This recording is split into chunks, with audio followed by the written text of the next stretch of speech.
want to say there is room up here, you know, in the mosh pit, so anybody who wants to come up here. Because I mean, if you're boiling, you have to get even closer to Bill. That's the downside. If you're boiling, come on in. But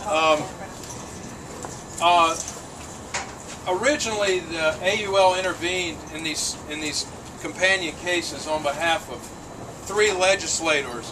One, Henry Hyde himself, Jesse Helms, and Senator James Buckley.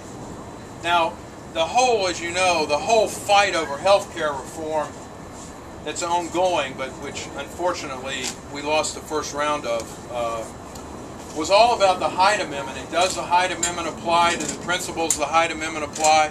The importance of this case is there wouldn't even be a Hyde Amendment but for this case, which upheld legality of the Hyde Amendment. And actually, we recognize a number of people. There's Bob Destra, who is one of the attorneys on the brief in that case. So, but as I mentioned, we intervened on behalf of 3 legislators, and 2 of them have passed from this life to the next. But Senator James Buckley is still with us. He's in Connecticut, taking care of ailing family members. So he couldn't be here, but he did send a short statement, which I would like to read to you. Here it is. As the last surviving intervener in the case, I'm especially sorry that I can't be with you tonight to celebrate the 30th anniversary of Harris v. McRae.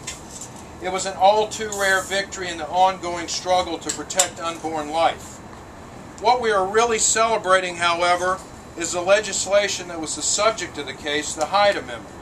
That legislation is a most significant continuing rebuke to Roe v. Wade because it reflects the fact that the vast majority of Americans profoundly reject the reasons most women give for having an abortion, and it gives expression to their dismay.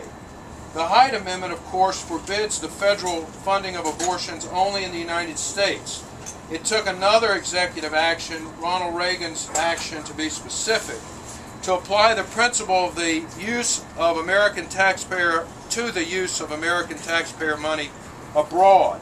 I speak of the policy announced in 1984 at Mexico City at the UN Population Conference. It was a declaration that the United States would no longer make contributions to any entity that promoted or funded abortions in other countries. Unfortunately, one executive can reverse the actions of another. President Bill Clinton shelved the policy on his first day in office.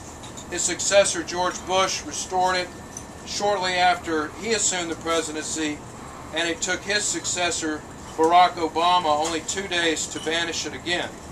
All of which leads to this suggestion for the consideration of Americans United for Life and all others engaged in the great cause that brings you here tonight. And that is that the pro-life movement commemorate the Supreme Court victory of 30 years ago by working to extend the scope of the Hyde Amendment to prohibit the use of federal funds for abortions wherever performed. This would inform the entire world as to where the American people continue to stand on the vital question of the sanctity of human life. Bless you all, and thank you for your work for the pro-life cause. Senator Buckley. I don't have anything else to say except to tell you who the next 2 speakers are. First one is Pat Truman, who was Executive Director of AUL at the time of the Harris case and was then on the board of AUL, and Ed Grant, who was a lowly legal intern at the time of the case. Very lowly, Bill. And then became Executive Director, and now he's on the board and he orders me around. So first, Pat Truman to tell you something about the history of the case.